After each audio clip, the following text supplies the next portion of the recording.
ప్రభునందు మాకు అత్యంత ప్రియమైనటువంటి వాళ్ళారా, మన ప్రభువును రక్షకుడైనటువంటి యేసుక్రీస్తు యొక్క శుభనామములో మీ అందరికీ నా హృదయపూర్వకమైన శుభములు తెలియజేయుచున్నాను.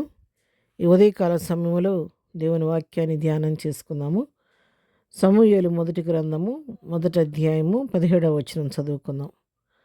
అంతటి ఏలి, నీవు క్షేమముగా వెళ్ళుము, ఇశ్రాయేలు దేవునితో నీవు చేసుకున్న మనమని ఆయన దయచేయును గాక అని ఆమెతో చెప్పాను. ఈ వాక్య భాగాన్ని మనం గమనించినట్లయితే ఈ సన్నివేశాన్ని ఒకసారి మనం జ్ఞాపకం చేసుకుందామండి. హన్నా బిడ్డలు లేని పరిస్థితుల్లో ఎంతో హృదయ వేదనతో షిలోహులోని మందిరానికి వెళ్ళి తన హృదయ వేదన అంతా ప్రభు సన్నిధిలో కుమ్మరించుకుంటూ ఉంటుంది. చాలా బహుదుఃఖాక్రాంతురాలై ఆమె తనకున్న హృదయంలోని బాధ అంతా ప్రభువు చెప్పుకుంటూ ప్రార్థన చేసుకుంటూ ఉంటుంది. అయితే ఆమె పెదవులు మాత్రం కదిలిస్తూ ఉంటుంది, కానీ స్వరం బయటికి రాదు.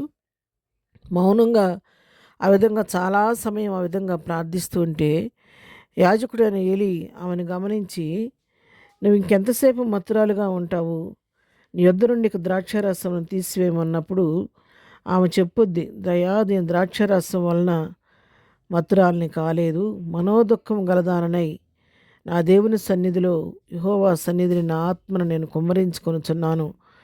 నీ సేవకురాలని నన్ను పనికిమాలిన దానిగా ఎంచవద్దయ్యా అని చెప్పని తన యొక్క బాధను దైవజనునితో చెప్పుకుంది. చెప్పినప్పుడు ఏలి తనతో చెప్తున్న మాటలు ఇవి. అప్పుడు ఏలి హన్నాతో చెప్తున్నాడు, అమ్మా నీవు క్షేమముగా వెళ్ళు, ఇశ్రాయేల్ దేవునితో నువ్వేదైతే మొరపెట్టుకున్నావో ఆ దేవుడు నీకు అనుగ్రహిస్తాడు అని చెప్పని తెలియచేశాడు అనమాట. ప్రియులారా, ఆయన మన మనవులు అంగీకరించే దేవుడు. తన యొద్దకు వచ్చి వారిని ఎంత మాత్రం కూడా త్రోసివేసే దేవుడు కాదు.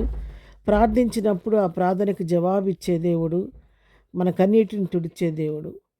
మరి ఎబ్బేజ్ అనే ఒక భక్తుడు కూడా దినవృత్తాంతాల మొదటి గ్రంథం 4వ అధ్యాయంలో కూడా 10వ వచనం మనం గమనించినట్లయితే, ఎబ్బేజ్ ఇశ్రాయేలు దేవుని గురించి మొరపెట్టి, నువ్వు నన్ను నిశ్చయముగా ఆశీర్వదించి నా సరిహద్దును విశాలపరిచి నీ చెయ్యి నాకు తోడుగా ఉండ దయచేసి నా కీడు రాకుండా దానిలో నన్ను తప్పించమని ప్రార్థింపగా దేవుడు అతని మనవి చేసిన దాన్ని అతనికి దయచేశాను. ఇక్కడ ఎబ్బేజ్ చేసిన ప్రార్థన కూడా దేవుడు అంగీకరించి అతనికి తన మనవిని అంగీకరించి ఆయనకి ఆ ప్రార్థనకి జవాబు దయచేసినట్టుగా మనం చూస్తున్నాము.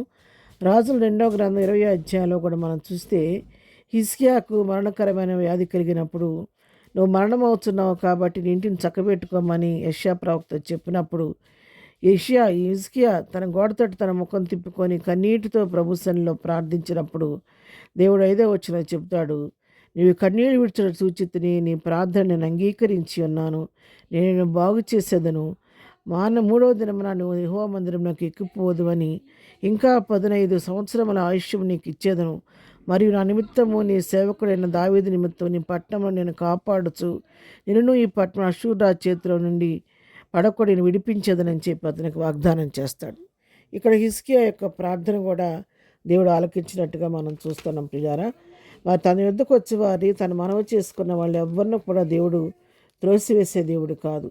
వారి మనవులు అంగీకరించి జవాబిచ్చే దేవుడు. కీర్తనకారుడు కూడా 66వ కీర్తనలో చెప్తున్నాడు, మరి నిశ్చయముగా దేవుడు నా మనవి అంగీకరించి ఉన్నాడు, ఆయన విజ్ఞాపన ఆలకించి ఉన్నాడు. కాబట్టి మనకున్నటువంటి ధైర్యము, విశ్వాసం, నిరీక్షణ ఏంటంటే, మనం ఏదైనా అవసరం కొరకు ప్రభు సన్నిధిలో ప్రార్థించినప్పుడు ఆయన మన మనవిని అంగీకరించే దేవుడు, మనం చేసిన ప్రార్థనకు ప్రతిఫలం ఇచ్చే దేవుడని వీటి ద్వారా మనం తెలుసుకుంటున్నాం. కాబట్టి మనము కూడా ఏమాత్రం సందేహింపకుండా ప్రతి అవసరత కొరకు ప్రభు సన్నిధికి వెళ్ళి ప్రార్థించి, హృదయపూర్వకంగా ప్రార్థించి మా దేవునికి మొరపెట్టుకొని మా మనవలు అంగీకరించే దేవునికి మన మనవలు తెలియచేసుకొని ప్రభు దగ్గర నుంచి ప్రతిఫలాన్ని పొందుకుందాము. ప్రభు కృపలో బలపడి అటు ప్రభు ఇస్తున్న ప్రేరేపణ ద్వారా ముందుకు సాగిపోదాం. అలాంటి కృపా ధన్యత ప్రభు మనకందరికీ దయచేయును గాక. ఆమెన్. ప్రార్థన చేసుకుందాం. ప్రేమగల తండ్రి, పరిశుద్ధుడా, నీ కొందనాలు నాయన. ఉదయకాల సమయంలో వాక్యం వింటున్న మా పిల్లలందరిని బట్టి నీ కొందనాలు. వారి జీవితాల్లో, మా అందరి జీవితాల్లో ఇంతవరకు మీరు చేస్తూ వచ్చిన వెళ్ళినట్టుని బట్టి నీ కొందనాలు. ఎన్నోసార్లు మా మనవలు అంగీకరించావు, మా ప్రార్థనకు ప్రతిఫలం ఇచ్చేవయ్యా. మరొకసారి ఉదయకాల సమయంలో ప్రార్థిస్తూ ఇంకా మా ప్రియుల జీవితాల్లో ఏ కొదువులు కొరతలు ఉన్నాయో, ఏ విషయాల కొరకు వాళ్ళు మనవి చేసుకుంటున్నారో ఆ మనవలన్నీ అంగీకరించి తగిన సమయంలో ప్రతిఫలం ఇచ్చి మహిమ తెచ్చుకోమని ఎదిన దీవెనలతో మమ్మల్ని నింపి నడిపించండి. మేము చేయ ప్రయత్నాల్లో నీకు సఫలత దయచేయండి. మా వెళ్తున్న మార్గాల్లో నీ కాపుదల దయచేసి నీ చిత్తానుసారంగా మమ్మల్ని జీవింపజేసి నీ మహిమ కొరకు వాడుకోమని సమస్త ఘనత మహిమ ప్రభావాలు నీకు ఆరోపిస్తూ నెచ్చిస్తూ మనం తగ్గించుకుంటూ యేసు పరిశుద్ధ నామంలో ప్రార్థించి అడిగి పొందుకొని ఉన్నాము తండ్రి. ఆమెన్. ప్రభు కృప సదాకాలం మనకందరికీ తోడయుండి నడిపించును గాక. ఆమెన్.